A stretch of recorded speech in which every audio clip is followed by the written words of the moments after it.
قرار حقيقة ألمنا الجميع، وكانت الحمد لله أنه مجموعة ديال الفرق داخل المجموعة ديال الوطنية داخل البطولة الوطنية ضمنت معنا، وبهذه المناسبة كنشكر الجميع.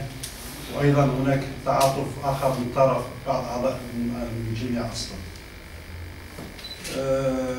قبل ذلك أريد أن أشير إلى مسألة أساسية، وهو الغياب ديال قنوات رسمية حاليا في هذه الندوة، رغم أننا راسلنا هذه القنوات من أجل الحضور في هذه الندوة.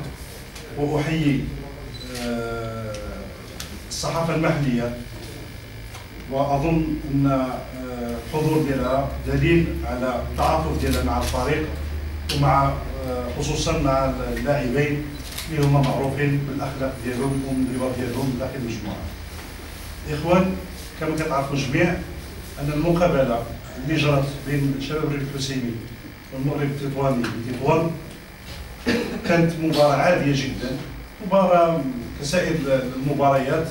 فعلا كانت هناك نوع من كنقول راه ديربي ديال الشمال، كان هناك حضور جماهيري كثيف، جماهير مشكوره ديال شباب الريف الحسيمي انتقلت الى مدينه تطوان تشجيع الفريق ديالها. هذا معروف تاريخيا على الجمهور ديال الحسيمه.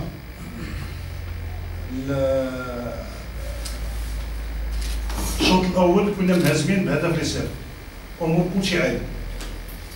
الشوط الثاني بانت شباب الريف بصوره ديال الحقيقي، لعب نظيف، لعب متميز، اللاعب مباركي كيجي الاصابه ديال التعادل. اي لاعب في العالم كل واحد عنده الحركه ديالو باش يعبر على الفرحه ديالو، التشجيع ديالو الاصابه.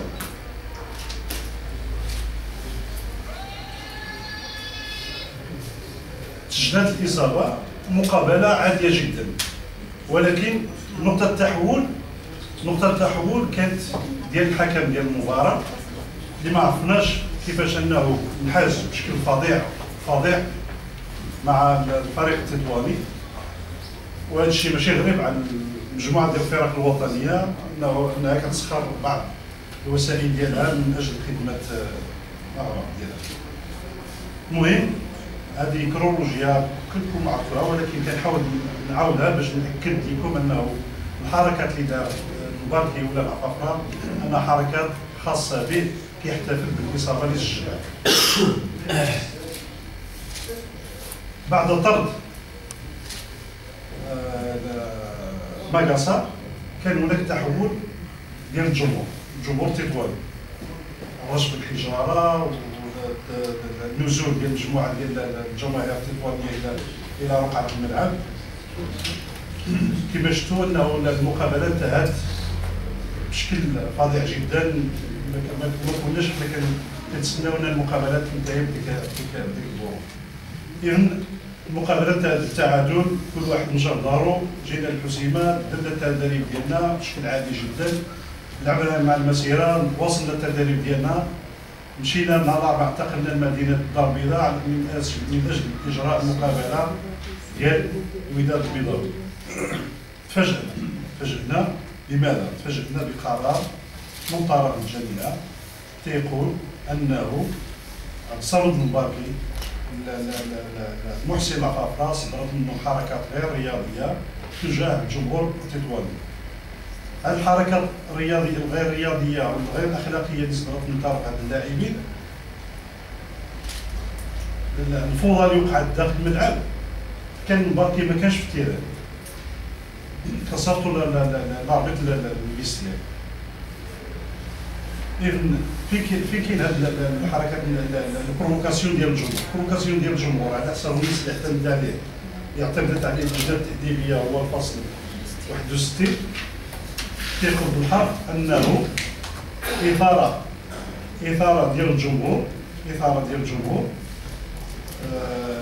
يعاقب عليها اللاعب بمقابلتين او 4 مقابلات. كاين جوج ديال لي فيرسيون، ما عرفناش، كاين واحد فيرسيون فيه جوج ديال لي ماتش، وواحد فيرسيون اخرى فيها 4 ديال لي ماتش.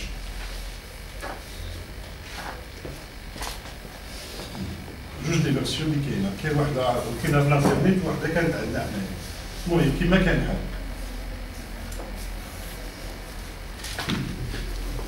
هذا القرار بحال اللي قالت الاخت فدوى، اللجنه عقدت الاجتماع ديالها مع يوم 13 ديسمبر،